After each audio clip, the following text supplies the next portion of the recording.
ex-wife who dumped me for caring for my sick dad. Now wants me back, with her friend's help. Okay, so here's the deal. My name's Ben, I'm 38, and until recently, I thought my life was pretty under control. You know, typical stuff. A house, a job, an ex-wife, and a dad who I was really close to. My ex Lisa and I have been split up for a bit now, but let me tell you, she's always been a piece of work. Anyway, this all started with my dad. He was everything to me. The guy had been struggling for a long time, battling kidney disease and heart failure. For the past year, it's been rough, man. I've been driving him to the clinic 3 times a week for dialysis treatments. That's what was keeping him alive, but it was like walking on thin ice, you know? Every time we went, I wondered if it would be his last. Lisa never understood this. Actually, understood is too nice a word. She didn't give a damn. We'd been together for years, but she's always been self-centered. The more my dad got sick, the more she started acting out. She hated that I was spending so much time with him. She'd say stuff like, "Why can't you just let him deal with it himself? You're always running off to take care of him." She made it sound like I was ditching her to go to the bar with the guys or something. It wasn't like that at all. My dad needed me, and I wasn't going to turn my back on him just because Lisa wanted me to notice her new hair color or some other dumb thing she did to get my attention. Now, don't get me wrong, I wasn't the perfect husband. But in my defense, it's hard to focus on her needs when I was worrying about whether my dad was going to make it through the week. The worst part was, Lisa didn't even try to pretend she cared about him. I'd get home after a long day with my dad and she'd be waiting for me at the door, arms crossed, looking like she was about to explode. "Where have you been? You know you promised to help me with dinner tonight, right?" She'd snap, like I was just off having fun somewhere. I'd tell her the same thing every time. "I was at the clinic with my dad, Lisa." But she didn't care. It was like talking to a wall. She'd just roll her eyes and walk away, muttering under her breath. This went on for months. Me taking care of Dad, her getting more and more pissed that I wasn't around to cater to her every little need. It got to the point where I'd dread coming home. I loved my dad, but every time I dropped him off after dialysis, I'd sit in my car for a minute and think, do I really have to go home to this? And it wasn't just about me helping my dad. Lisa was obsessed with money, constantly bringing up how we didn't have enough, how we needed to buy a new car, how she wanted to go on fancy vacations like her friends. The thing is, I was already stressed out about bills. We weren't doing great financially, but I didn't want to bother my dad about it. He was already going through enough. Plus, the guy had worked his whole life for his money. He deserved to use it on himself, not on bailing me out of my own financial problems. But Lisa didn't see it that way. She'd say things like, "Your dad's sitting on all this cash, and here we are barely scraping by. Why won't you just ask him for help?" I'd shut that down real quick. "I'm not asking my dying father for money, Lisa. If you want to live in a mansion, maybe you should go marry someone else." That usually shut her up, but not for long. One day, things hit a breaking point. I'd just gotten back from spending the entire day with my dad at the clinic. He was having a particularly rough time, and I didn't even know if he'd make it home. When I finally walked through the front door, Lisa was waiting for me, leaning against the hallway wall with that same annoyed look on her face. "Ben, we need to talk," she said, like she hadn't already been yelling at me every day for the past year. I sighed and asked, "What is it this time, Lisa?" I knew I was in for it, but I didn't expect what came next. She crossed her arms and went, "When are we going to get a new car? All my friends are driving new cars, and here we are in that old piece of junk. And don't even get me started on the house. It's embarrassing." I was speechless. Here I was, stressed out of my mind about my dad's health, and she was worried about keeping up with her friends? I lost it. "Are you serious right now? My dad's dying, Lisa, dying, and all you care about is a stupid car?" She didn't even flinch, just shrugged and said, "Well, if he's so rich, why isn't he helping you out? You're his son, aren't you? He can't take it with him when he goes, you know." That was it. That was the moment I knew we were done. I couldn't be with someone that heartless. I walked straight past her into our bedroom and grabbed her suitcase from the closet. I didn't care if it was late or if she had nowhere to go. I wasn't spending another night in the same house as her. I threw the suitcase on the bed and said, "Pack your things, Lisa. You're leaving tonight." At first, she laughed, like she thought I was joking. But when she saw the look on my face, she realized I was dead serious. She freaked out, of course, started yelling about how I couldn't kick her out, how half of everything was hers, blah, blah, blah. I didn't care. I was done. "Take whatever you want," I told her. "But you're not staying here another night." She stormed out, but not before calling her family. Next thing I knew, her parents and brother were banging on the door. demanding I let them in so they could help her pack. They tore through the house like they owned the place, grabbing anything they thought Lisa should take. By the time they left, the house was trashed. I didn't care though. I was just relieved she was finally gone. That night, as I sat in my empty house, surrounded by the mess they'd left behind, I felt a weird sense of relief. My life was falling apart. My dad was dying, my marriage was over, and I had no idea what the future held. But at least one thing was clear. I wasn't going to waste another minute on someone who didn't care about what really mattered. So a few weeks after I kicked Lisa out, things were finally starting to settle down, or at least I thought they were. I was still trying to get my head straight after everything that happened with her, and on top of that, I was dealing with my dad's condition. He was getting worse by the day, and we both knew the end was coming soon. I guess I was trying to prepare myself for it, but honestly, I don't think you ever really can. I got my divorce from Lisa, and I thought that was the end of it. Anyway, one day my dad's lawyer shows up at my house. At first I thought maybe something had already happened to my dad, but the lawyer was just there to talk about arrangements for when the time came. You know, funeral stuff, wills, all that. It was a hard conversation to have, but I was glad we were getting ahead of it. He sits me down and starts going over the paperwork. That's when he tells me, "Ben, your father left everything to you." Now, I knew my dad had some money, but I didn't realize just how much until that moment. The guy had saved up a pretty hefty amount over the years. I never asked him for a dime, even when Lisa was pushing me to, because I wanted him to use it for himself. But apparently, he had other plans. I remember sitting there, kind of shocked, like I was just trying to keep up with everything the lawyer was saying. Turns out, I was about to inherit a lot more than I expected. His house, his cars, a bunch of investments I didn't even know about, and a nice chunk of cash. The lawyer even handed me a check right there for some immediate expenses. It was a lot to take in. I mean, I went from stressing about paying bills to suddenly being pretty well off. But here's the thing. I wasn't thinking about the money. I was just trying to wrap my head around the fact that my dad wouldn't be around much longer. That's all I could focus on. So after the lawyer left, I was sitting at the kitchen table, just staring at this check. It felt unreal. I couldn't believe it. I kept thinking, my dad really trusted me with all of this. I have to do right by him. So after 2 weeks, my dad passed away, and after I got the call and before I could even process it all, guess who decides to show up? Yep, Lisa. I have no idea how she found out about the money. Maybe she had some sort of sixth sense when it came to cash. All I know is, it didn't take her long to come knocking at my door. And of course, she didn't even bother with any kind of small talk. No, she pushed her way inside like she still owned the place.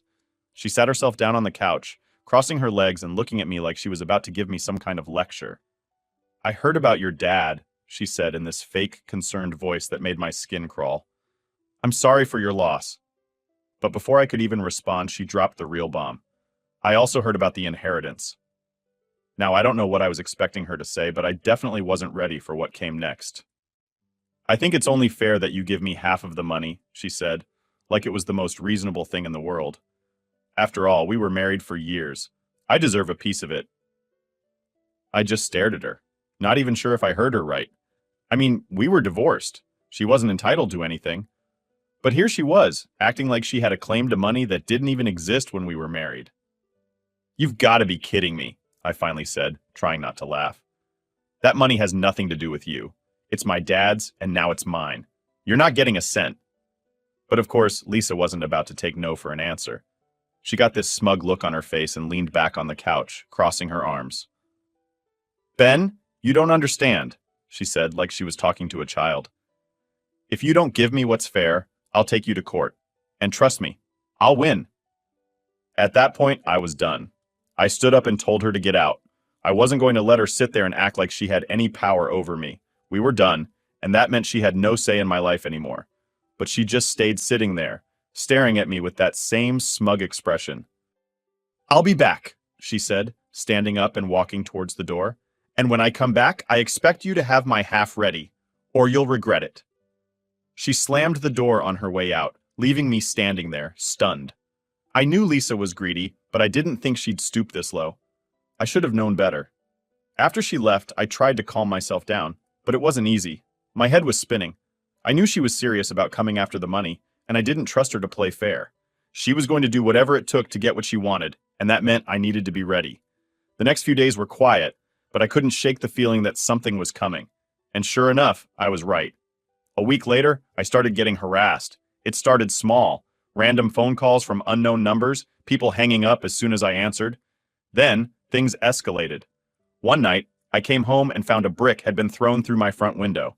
I called the cops, but there wasn't much they could do. I didn't have any proof it was Lisa or her family, but I knew they were behind it. And that was just the beginning. A few days after the brick incident, I came home late from work and noticed something strange. There were muddy footprints leading up to my front door. I hadn't been home all day, and I definitely didn't leave those tracks. I unlocked the door and walked inside, my heart pounding. The house was a mess. Someone had broken in, gone through my things, and trashed the place. The worst part, whoever it was, they didn't take anything. It wasn't a robbery. It was a message. I knew this was Lisa and her family trying to scare me, trying to make me give in. But I wasn't about to let them win. I filed another police report, but again, nothing came of it. At this point, I knew I had to be on high alert. Lisa wasn't just going to walk away quietly. She wanted that money, and she'd do whatever it took to get it, even if that meant making my life a living hell. So things had been getting real bad since Lisa found out about my inheritance. I had this constant knot in my stomach, always waiting for the next thing her or her crazy family would do. It was like living in a nightmare that just wouldn't end. One night, I was exhausted from the long day, just doing regular stuff, picking up the kids from school, work, trying to act like everything was normal. But in the back of my mind, I knew things weren't right. I had already replaced the window they smashed, and I thought maybe they'd ease up for a bit, but I was wrong. It was around 2:30 in the morning, and I was dead asleep. I woke up to this loud banging sound. At first I thought it was something outside, maybe the wind knocking something over. But then I heard it again, louder this time. It was coming from the front door. I jumped out of bed, my heart racing, and went downstairs. Whoever it was wasn't just knocking. They were slamming their fists against the door like they were trying to break it down. I peeked through the window and, surprise, surprise, it was Lisa's brother, Jerome. Jerome had always been a bit off. The guy's a hothead, and he's always been way too protective of Lisa, even when she's dead wrong. I knew letting him in wasn't an option, but before I could even think of what to do, he started shouting through the door.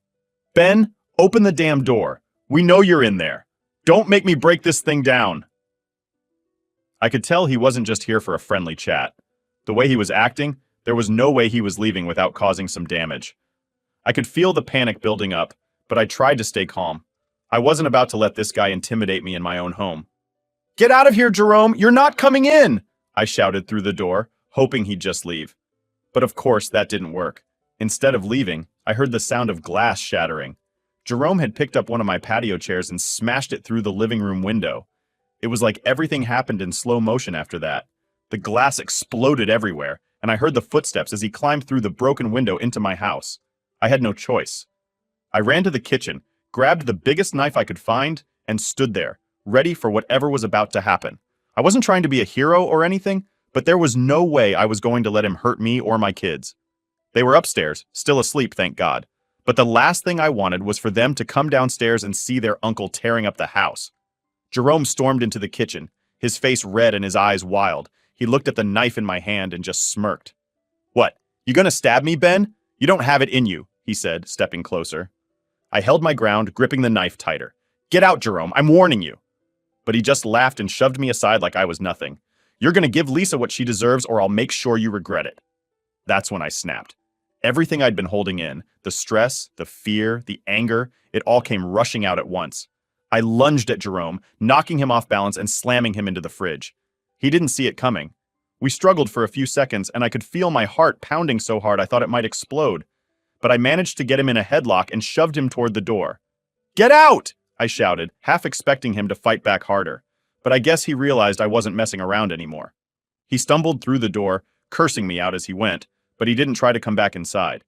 I slammed the door behind him, locked it, and stood there for a second, just trying to catch my breath. My hands were shaking, and I couldn't believe what had just happened. I'd never been in a situation like that before, where I actually had to fight someone in my own home. It was terrifying, but at the same time I felt this weird sense of relief. I had finally stood up to Jerome, and I wasn't backing down anymore. But as soon as I started to calm down, the reality hit me. This wasn't over. If Jerome was willing to break into my house, what was next? I had to protect my kids, and I had to make sure this never happened again. The first thing I did was call the cops. They came out pretty fast, took my statement. and I told them everything. The brick, the threats, Jerome breaking in, it all came pouring out. The officer looked at me like he'd seen this kind of thing before and nodded along as I talked. "We'll file a report," he said, "but you might want to think about getting a restraining order." A restraining order. I couldn't believe it had come to that. But I knew he was right. These people were unhinged, and there was no telling what they'd do next. I needed to do everything I could to keep them away from me and my kids.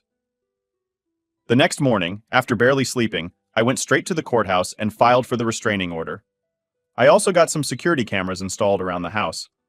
I wasn't about to let these psychos catch me off guard again. Every little sound after that had me jumping, but at least I felt like I had a little more control. For a few days, things were quiet. I hadn't heard from Lisa or Jerome, and I thought maybe the restraining order scared them off. But then, I got a letter in the mail. It was from a lawyer. Lisa was officially taking me to court. She was suing me for half of my dad's inheritance, claiming that as my ex-wife, she was entitled to it. I couldn't believe it. This woman had no shame. She was really trying to get her hands on money that had nothing to do with her. I felt sick to my stomach, but at the same time, I was ready for the fight.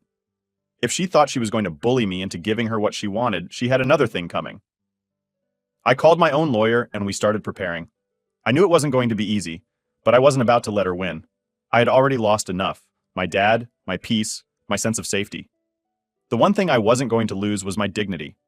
The court date was set for a few weeks later, and as the day got closer, I could feel the tension building. Lisa wasn't backing down, and her family was still lurking in the shadows, waiting for their chance to strike. But I was ready this time. I wasn't afraid anymore. This was my fight now, and I wasn't going to let them take anything else from me. I thought things were finally calming down. After filing for the restraining order, dealing with the police, and preparing for the court case, I figured Lisa and her family had to get the message that I wasn't going to back down. I was wrong.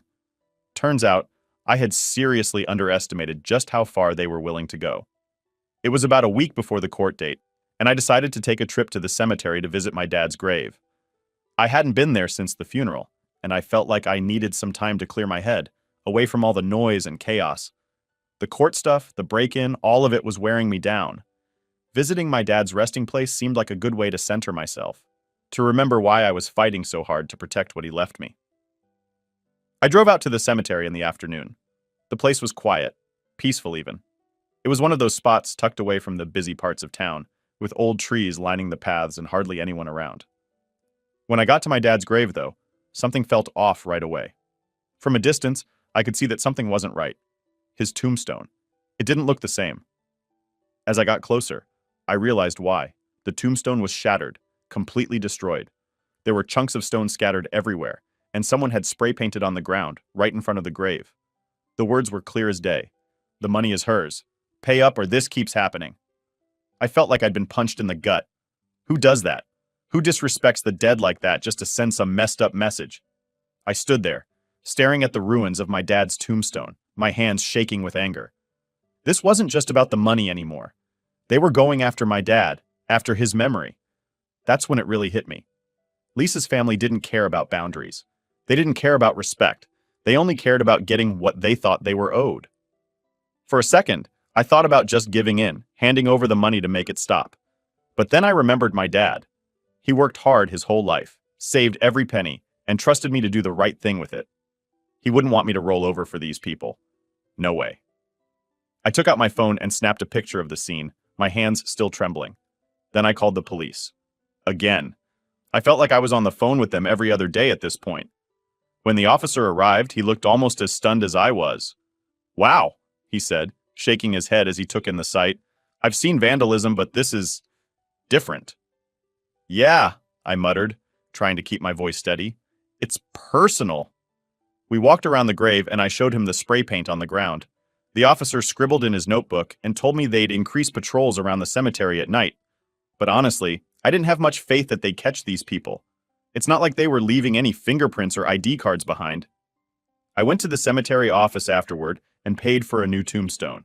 It wasn't cheap, but I didn't care. My dad deserved better than this, and I was going to make sure he had a proper resting place, no matter how many times these psychos decided to mess with it. The whole drive home, my mind was spinning. How far were Lisa and her family going to take this? The thought of them desecrating my dad's grave again made my skin crawl, but I couldn't let them win. I couldn't let them see that they were getting to me. When I got home, the kids were still at school, so I had some time to think. I sat down at the kitchen table, staring at my phone, debating whether to call Lisa. I knew it wouldn't do any good, but part of me wanted to scream at her, to demand she stop all this. But then again, that's probably exactly what she wanted. She wanted me rattled. She wanted me desperate enough to pay her off. Instead, I sent her a text. I kept it simple. "You're disgusting. Vandalizing my dad's grave? You've hit a new low. This won't work. You're not getting a dime." She didn't respond. No surprise there. I imagined her sitting with her family, plotting their next move, laughing about what they'd done. The more I thought about it, the angrier I got. But I couldn't let my anger control me.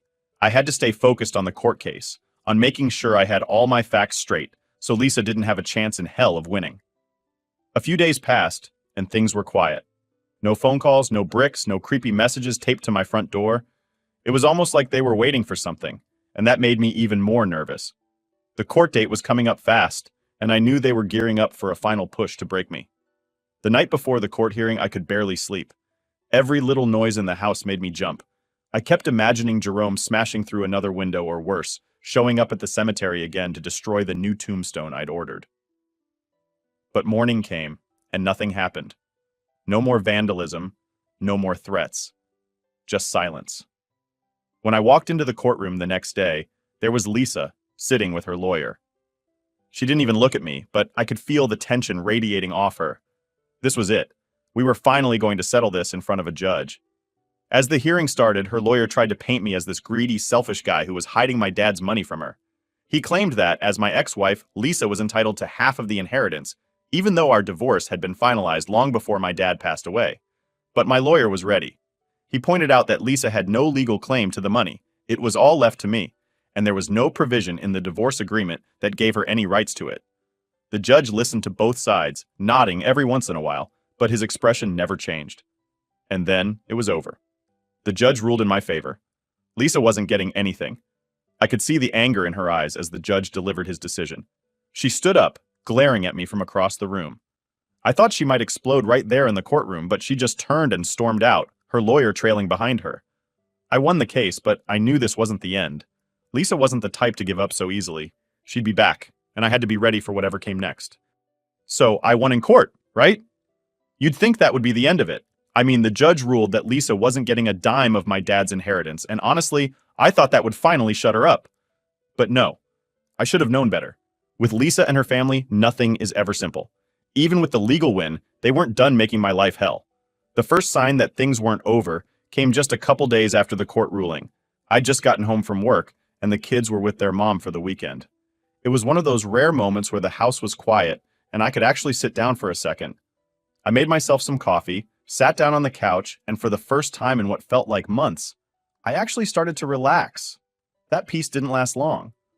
Around 7 p.m., my phone buzzed. It was a text from an unknown number. At first, I thought it was a spam message, but when I opened it, my heart sank. "You may have won in court, but this isn't over. You'll pay one way or another." I knew right away it was from Lisa or one of her family members. I could feel the anger boiling up again, but I tried to push it down. It was just another empty threat, right?